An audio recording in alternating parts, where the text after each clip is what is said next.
Stand for the Pledge of Allegiance, please. Pledge allegiance to the flag of the United States of America and to the republic for which it stands, one nation, under God, indivisible, with liberty and justice for all. Thank you much. Roll call, please. Councilmember Nordby. Here. Councilmember Woods. Here. Councilmember McKenzie. Here. Councilmember Schweer is absent. Mayor Monge. Here. Thank you very much. May I get a motion to adopt the agenda, please? So moved. Woods? Second. Second, Nordby. All those in favor say aye. Aye. Thank you very much. We have presentations that City Manager Frandl is very kind to read for me. First proclamation is Building Safety Month. Whereas the City of North St. Paul is committed to recognizing that our growth and strength depend on the safety and essential roles of our homes, buildings, and infrastructure play both in everyday life and when disaster strikes. And whereas our confidence in the resilience of these buildings that make up our city is achieved through devotion and vigilant guardians, building safety and fire prevention officials, architects, engineers, builders, tradespeople, design professionals, laborers, plumbers, and others in the construction industry who work year-round to ensure the safe construction of buildings. And whereas these guardians are dedicated members of the International Code Council, a nonprofit that brings together local, state, territorial, tribal, and federal officials who are experts in the build environment to create and implement the highest quality codes and standards to protect us in the buildings where we live, learn, work, and play. And whereas these modern building codes and standards include safeguards to protect the public from hazards such as hurricanes, snowstorms, tornadoes, wildland fires, floods, and earthquakes. And whereas the ICC sponsors Building Safety Month to remind the public about the critical role of our communities, largely unknown protectors of public safety, our code officials who assure us of the safe, sustainable, and affordable buildings that are essential in our prosperity. And whereas Built to Last, the theme for the Building Safety Month 2026, ensures us all to get involved and raise awareness about building safety in a personal, local, and global scale. Whereas each year in observance of Building Safety Month, people all over the world are asking to consider the commitment to improve building safety, resilience, and economic investment at home and in the community, and to acknowledge the essential services provided to all of us by local, state, tribal, territory, and federal building safety and fire prevention department in protecting lives and property. Now, therefore, the Mayor of North St. Paul does hereby proclaim the month of May 2026 as Building Safety Month. Next up, we have proclamation for Mental Health Awareness Month. Whereas mental health is essential in the well-being and quality of life of individuals, families, and communities, and promoting understanding and acceptance helps reduce stigma and encourages people to seek support when needed. And whereas the nationwide 988 Suicide and Crisis Lifeline provides 24/7 free and confidential support for individuals in emotional distress or experiencing a mental health or substance use crisis. And whereas organizations such as the National Alliance on Mental Illness, along with other local national partners, provide ongoing advocacy, education, and support for individuals and families affected by mental health conditions. And whereas cities play an important role in promoting awareness of mental health resources, encouraging residents to seek help without stigma or hesitation. And whereas the month of May is nationally recognized as Mental Health Awareness Month, dedicated to promoting mental wellness and reducing stigma for all. Now, therefore, on behalf of the City Council and the City of North St. Paul, the Mayor for the City of North St. Paul, Minnesota, does hereby proclaim the month of May as Mental Health Awareness Month. Well, you made the meeting 10 minutes shorter, so thank you. All right, on to the consent agenda. Item A, May 5th, 2026, City Council Workshop, regular meeting minutes. Item B, general claims of $1,312,045.05. Item C, HRA claims of $27,275.64. Item D, building permits for April of 2026. Item E, resolution accepting donations for April of 2026. Item F, resolution of support for reallocating of state bonding funds to the new water tower project. Item G, special event permit, Invisible Wounds Car Show. Item H, purchase of 1-aught and 4-aught primary underground cable. Item I, electric utility power adjustment. And item J, fire inspector classification update and memorandum of understanding with Council 5 Essential Group. All right, thank you so much. Would any member like to pull anything at this time? Yeah, I want to pull G and J. G and J. All right. We good on that? Yep. All right. Now we have open to the public next, and John Schmall. Mayor, I'm sorry. can we approve the ones that? Oh. Oh, yeah, we got. Sorry, John. Just have a quick little, just a quick seat. Should finish that up, right? We better do those. There, we'll finish that up. All right, motion? So moved. So move. Councilmember Norby? Second. Second. Woods, all those in favor say aye. Aye. Thank you for catching that. John, this time I promise I'm not lying.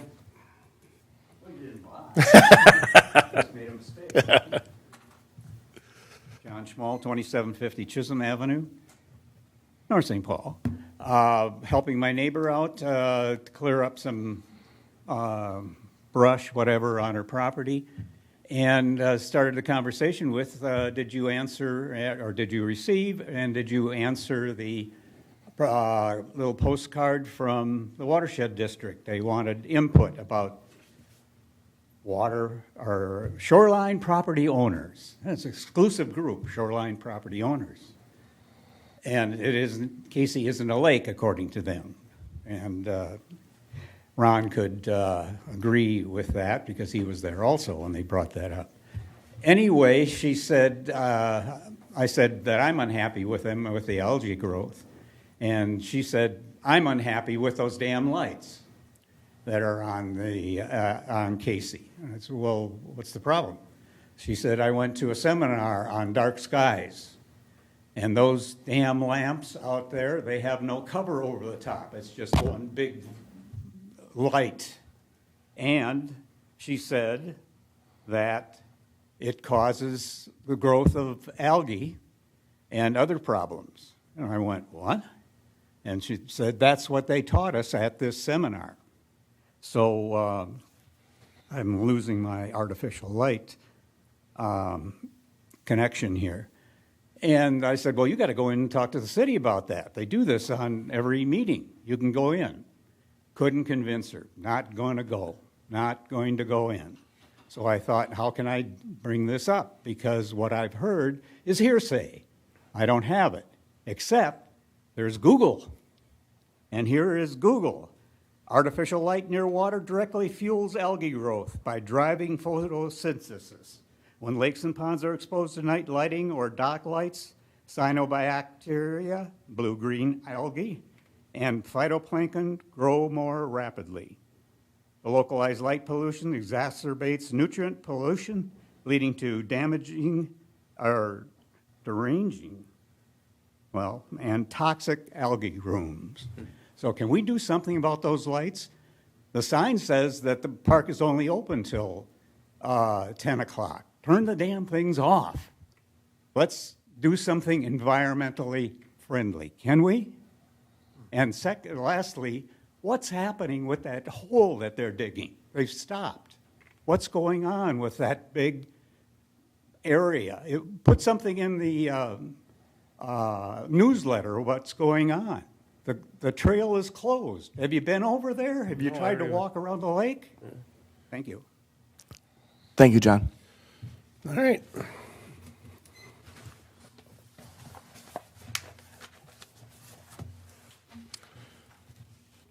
right, on to city business. We will go back to item G from the consent, special event permit for Invisible Wounds Car Show. I just want to make sure that everything is all in line, that you guys have got all your site plan, and the fire department's got all their codes up to date with the food trucks and all this ready to go. Yeah, we have, Hi, Russ. how's it going? So, it's my brother Chad, this is Brian. They're part of the group that's going to run the show. Okay. We do have our site plan submitted. We've been going through the special event permit stuff online. all of our food vendors stuff was over to Jordan, and sounds like, well, a lot of them are repeat. Okay. Although 19 of the vendors, because of just the way things went, and a lot of those 19 of those vendors are not doing it. So Okay. we're working on backfilling at this point because of the timeline of the city needing the stuff by the 20th so that they can get all their permitting. We've already cut that off at this point as far as food vendors go. So then the fire department sounds like they will be doing, on the 5th, they would do their walkthroughs Okay. and approvals of Each what vendor. the city side of the permits need to be. And then for road blockades, what's going to happen there? Well, so we have our own. We're going to be having our own blockades. Okay. And I talked to Brian earlier. Originally, I had the assumption or had the communication that I thought there were blockades already available, but I mean, blockades like that are pretty easy to make. I mean, I think we could probably pound out 100 of them in a 4-hour period with our wood shop, so it's not going to be a big deal. Okay, well, I just want to make sure you guys good luck and have a good summer out there, so, No. good, appreciate it. Anybody else like to ask anything, or Thank you again for Yep. all Yep, that you do. thanks. just wish you the Really best? looking forward to this partnership. Yeah. I appreciate it. Yep. Thank you. Thanks. Thank you. Thanks. All right, you're good with that now? Yep. Okay, we'll move for that motion, which is, let me go up there, the special permit for the invisible wounds. Can I have a motion, please? So moved. So move. McKenzie? Second. Second. Nordby? All those in favor say aye. Aye. Aye. All right. Thank you, guys. All right, next up is the item J that was pulled, the fire inspector classification update and memorandum of understanding with the AFSCME Council 5 Essential Group. I'm just asking for this fire inspector's position, that was made for an individual that had moved out of our city. And I'm not sure what his status is, if he's going to stay or if he's going to go. But if is he going to be getting another person underneath him? Or is it a position that we really, because we've never had an inspector prior to this firefighter moving out of our district here, is this something that we need to hold on to? So that's my question As I is. said earlier, that position has been around for a while, that we added one. There is a separate position that does the fire, or the code enforcement. This is going to be a fire, what's the fire inspector position. But there's always been two of them. Brent was upgraded to the fire marshal position. And so this is, if they're looking to an internal opening of that position for internal, I think currently as of now, we have one person that qualifies for it with the training that they've had. And then what will happen is another position will be open for the fire inspector. The reason it's in here is a change because the title used to be fire inspector captain position. And that part's going to go away, so it's actually going to be a downgraded position that doesn't pay what it used to, so it'll be a savings for that position.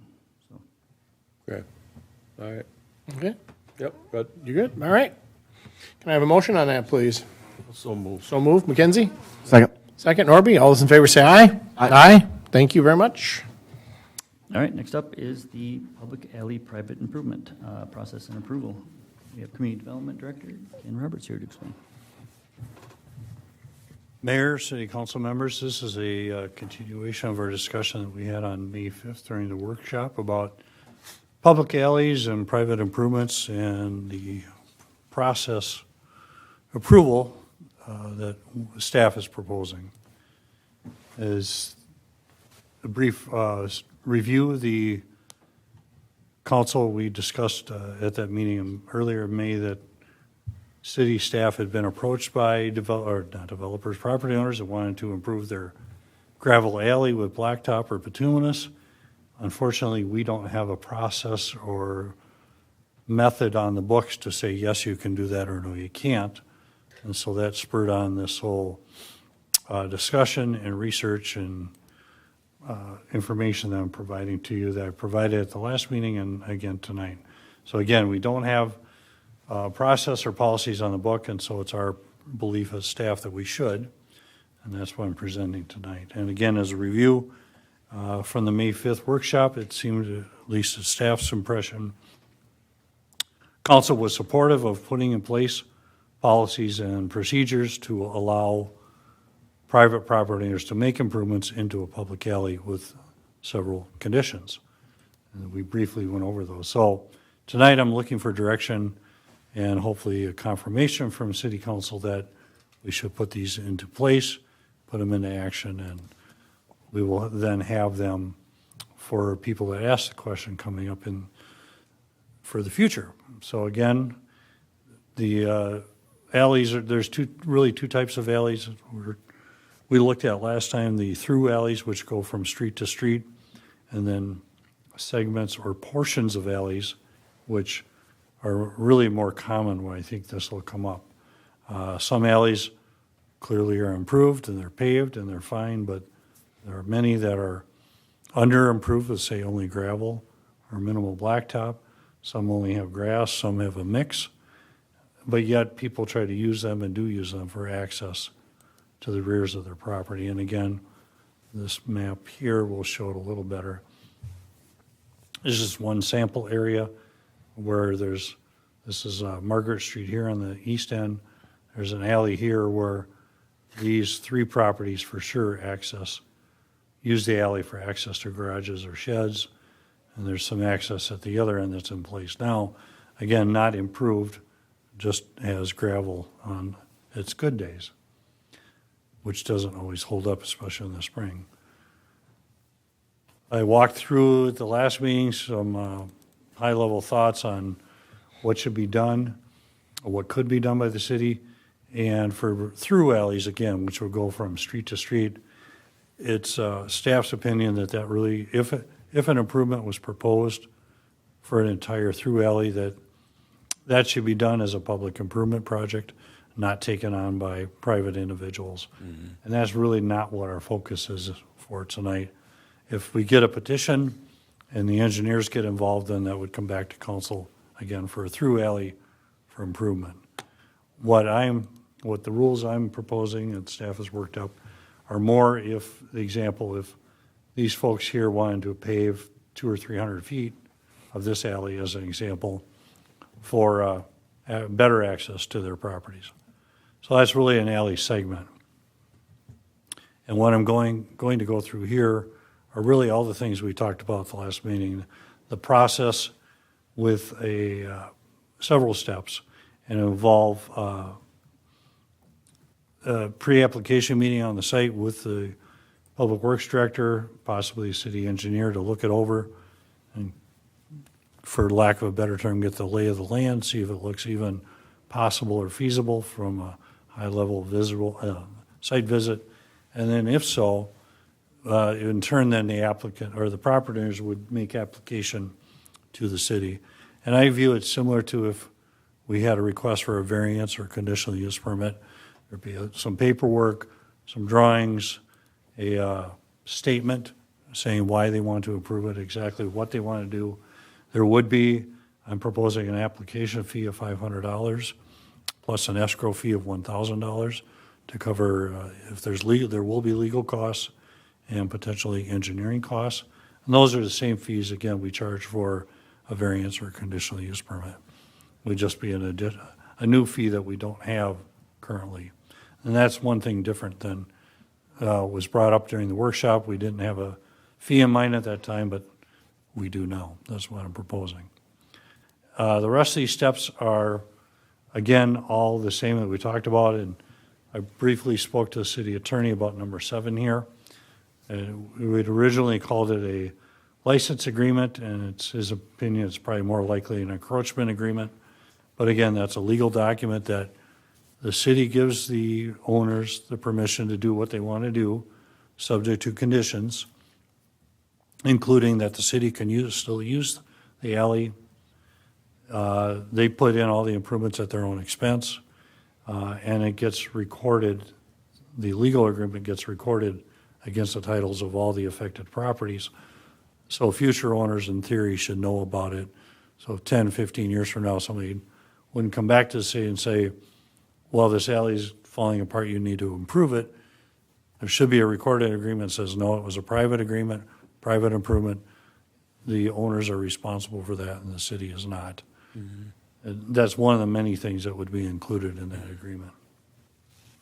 And it, again, would be drafted by the city attorney and approved by a council if somebody got down that far down the road. We have minimum specifications. City engineer would make inspections, and it would require a final inspection when the project's done. We talked a little bit about the minimum construction standards, including removal, disposal of topsoil and organic materials. And these are primarily for paving. The installation of a minimum base material of 8 inches, gravel or sand, that would be compacted. There have to be at least 3 inches of bituminous paving, or 5 inches or 6 inches, of concrete. The pavement would be 12 feet wide a minimum, unless the Public Works Director approved a narrower width. And most of the alley rights-of-way are 20 feet, so we don't want real wide. We don't need a freeway going down the alleys, but yet want to leave some room on each side for drainage, some grass areas, that kind of thing, snow to pile up if they plow it, those situations. City would not accept gravel or Class 5 as a finished material. It would have to be paved with a impervious surface of some type. If there are street connections that would need to be made, there would have to be a concrete apron that meets our current engineering standards. They have to maintain the existing drainage patterns, and they would have to have erosion control installed and maintained during the life of the project. So what I'm asking for tonight with the council is, first of all, or I can take questions, but our recommendation, and I have a motion here, is that council review these items, the information, and if you find the procedures and criteria acceptable, make the motion to approve the procedures, criteria, standards, and application fees as outlined in the report tonight, and then direct us to make it also and implement this process. Excuse me. And with that, I'll take questions. Between Margaret and Helen, what's the center of the alley? Is that all tree overgrowth? Or is it graded into the point where it would be an alley? Or is from one end to the other? Because I know from Margaret Street, 3 houses in, they want to do the In here. improvements in that. Right. And from the other end, I don't think they were asking for anything, but they would give them the opportunity to do it also if they wanted. Correct. But I, Mayor and Council, I have not investigated specifically the middle section here. Okay. That's why I was just wondering, because if the residents in the middle want to get up and down that alley, they'll be able to do it because it's an unapproved alley anyway, so anybody can basically drive back there. As long as the turf or grass Right. holds up, yes. Right, exactly, yeah. So, I mean, to me, if they want to do the partway alleyway, I would, like the Class 5 is not a recognizable product, but the regrind that they grind up from the asphalt and concrete and all that, that would be your better base, and it would be a lot cleaner base for them to drive on, providing they don't want to put a concrete driveway in. And that would be the best base to put down. It's solid, and once it gets laid in there, it doesn't move, and that's basically the base they put underneath roads now anyways. And whatever if this goes forward, we will work with our city engineer and public works director to make sure we have the best specifications Right. and all this. I mean, I went through this with our alley back 20-some years ago, and I was fortunate enough to have the neighbor that sold us the property, he did put a drainage in that attaches into First Street. So we were able to put the alley in, being that the drain tile from the city sewer or the waterway was there. So otherwise, yes, these guys would have a lot more cost involved by putting a sewer culvert in one end of their alley. So, but I would be okay with them using a solid base underneath it. And I would think most people would want a solid base so it doesn't fall apart after 3 years. Yeah, right. I was just thinking as this was going on, what about signage? Because you're going to see it's paved. Somebody's going to turn and say, oh, this is an alley and start driving. Well, it's only an alley until 3 feet. the pavement stops. Right. So to me, it's like this is a dead end, or there has to be some kind of signage so people all of a sudden decide that, oh, it's paved. I'm going to start driving back there Well, and just keep going. theoretically, you can't put a sign, anything back there because our public works has got to be able to get their, No, I'm talking just a sign at the beginning of the alley that at says, the end of the alley. dead end. Oh, I see, So dead end, people yeah. turn on the blacktop and they realize they shouldn't keep going off, where the blacktop stops. All of a sudden, it's, I don't want to be invited for all of a sudden people start driving through because I'll just keep going and just go down the other end. We'll certainly make that a, I just think that's just to warn people when it turns. This ain't a through. This is something this is only a little part or yep. private alley because they're paying for it. Of course, private is really because we use it for utilities, so probably not that, but just something to know that we don't expect traffic down here. Or not a through street or. Yes. Yeah, we'll add that into the mix. One other thing that I would like your guys' opinion that I think we should direct staff to add is some sort of a notification process for the alley segments for all the properties that are abutting the alley. I agree. So they have a period of time to go back to the city to go, no, we want to get together and do the whole alley, Yep. or no, I think they should. I want Yeah. to contest this or whatever reason, but some sort of notification and period where they could contact the city staff I agree. about their thoughts on People that. might have been thinking about, it'd be nice to have a through alley. All of a sudden, it's like, okay, let's all get together instead of just doing a piece of it and then everybody asking later, why didn't we just go through? Or we don't want this because we don't want anybody back there. Because it's amazing the folks in the middle of the alley, if they need to get into the backside of their alley and it's unapproved, they're gonna have a harder time, and if these guys all get together, band together as the residents, say, all right, let's pay this amount of money. What we did is we paid a same amount all the way across. One fee, one time, the alley was done by, the city guys come in and had the project done, and it was done by Shifsky's, and that was it, we're done. So, I like the notification and be able to add to it if people want it. I think they should go around and just get the feedback from other residents. At least notice, yeah. in the Yeah. mail. All right.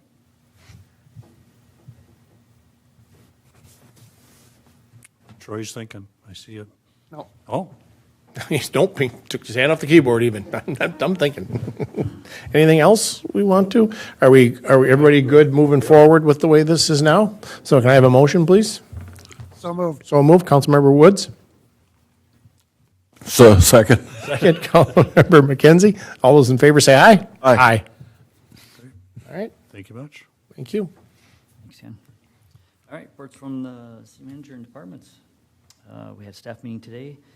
One update is the parking lot between Sidewinders and the tattoo shop is now done. They'll be adding the, what do you call them, parking barricades, if you will? Curb stops, there you go, so they don't run into the walls. But yeah, it looks good. Electric department, they're working with the contractor down there at the Northwood Park area. Bore contractor's got, I think, most of their conduit in now. They're working to the aerial part of that project. Underground installation contractors expected to begin work near North Tower Park during the first week of June. Full-time job offers been offered to a lineman that they interviewed. Should be a good addition to the team. Communication has been busy planning for the summer events. They have first ones coming up here soon, first car show on June 5th, and then they got 2 workouts in the park events that she's been pushing right now. We got a blood drive coming up here on May 28th that still has slots available, so anybody interested in that? We're still doing the increased communications coming up for the plan for the time capsule project of pulling that out of the ground and then having that program, so that'll be pretty exciting. 50 years it's been in the ground. Public Works been busy with the student-built house. Students were done as of last Friday of their school year. There's still a little bit of work left to do. It's contractor work, whether or not it's, they have some cabinets, they have cabinet tops, and then we have, some flooring, and we're gonna get the sewer and water in tomorrow, and then a little bit of doing the grass work and landscaping, wrap it up, hopefully have it on the market come July. Well, that's awesome. They also had a new hire that starts next Tuesday, so they're looking forward to that. Seasonal staff has been on board. I believe they have 4 of them that have started already. Milling and paving work has started and progresses with hopes of completing sometime before the holiday weekend. Is that correct?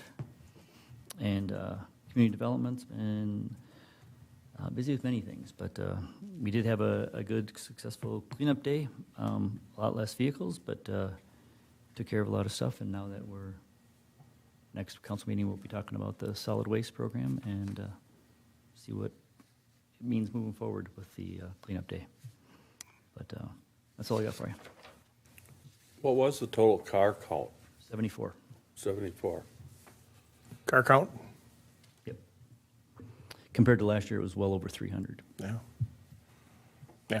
And we were at a well-organized this year. Oh, yes. No one showed up. Yeah.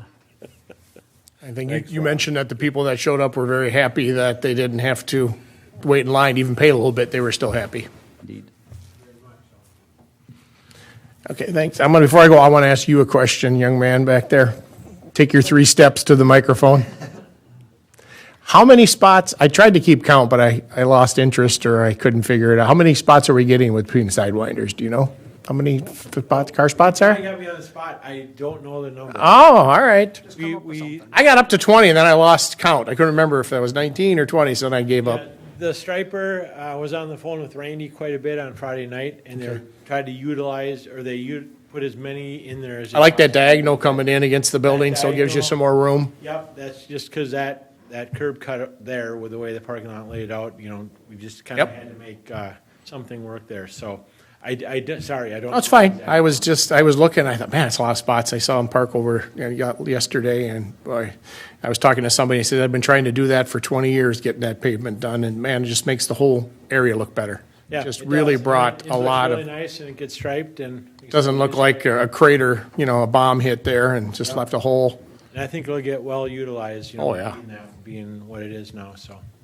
I can give you an update, number tomorrow. I was just, like I said, I pulled over, started counting, and then I got to 20 and I couldn't, I'm done. Goodbye. Well, if you talk slow, I can run out there quick. We'll hold the meeting for you, open until we get back. All right, well, thanks. Yeah. Go It looks back- good. Go to the window in the back room here and count them. All right, thank you city manager, for your report. So now we're going to go on to commissions, committees, and all that fun stuff. Our EDA meets June 9th coming up, and that's all I got here. I was going to go to the historical group last night, but I just didn't feel up to it. Okay. Yeah, this is going to be a good one on Stallman's. Stallman's group, yeah. Do you have anything, sir? I've got nothing. Nothing. The next planning commission will be on June 4th. That sounds good. Are you going to mention the water tower at all in this thing, or? It was in the consent agenda. We were waiting for the official from the governor, but I can certainly give you some. Yeah, well, let's give it some. We know that it's just to that point. I just got a text from Randy. He thinks about 36 parking spots. All right.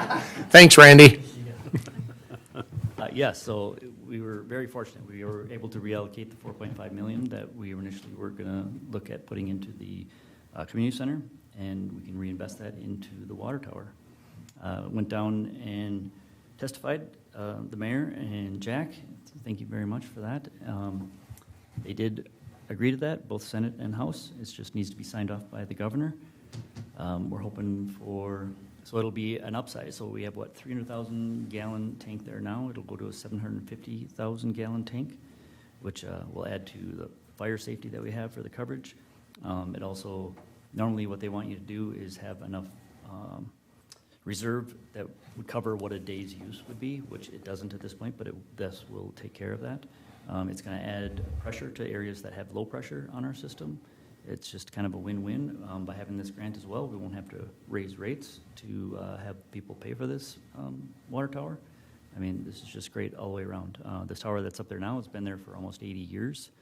These new towers are expected to last up to 100 years. So this is a really great thing for our community, and very much appreciated. That's great, yeah. I mean, it's something that everybody's going to benefit from. So I appreciate everybody's hard work, staff, everybody being able to support this.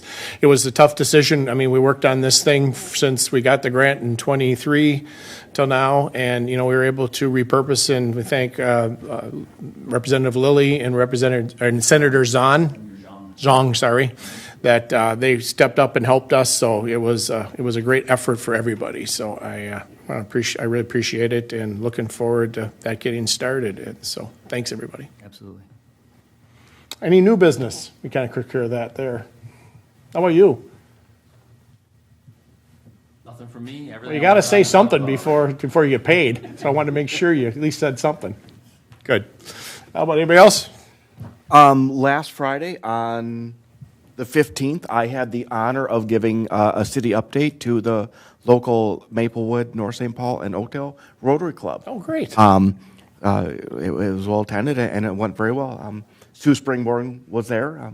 Nice. So that was always nice, but just a wonderful group of people that do some great things for the local community.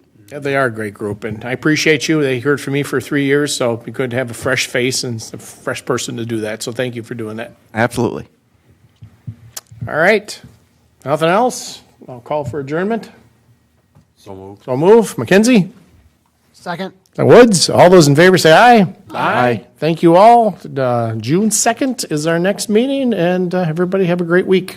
You too. Thank you. Thanks.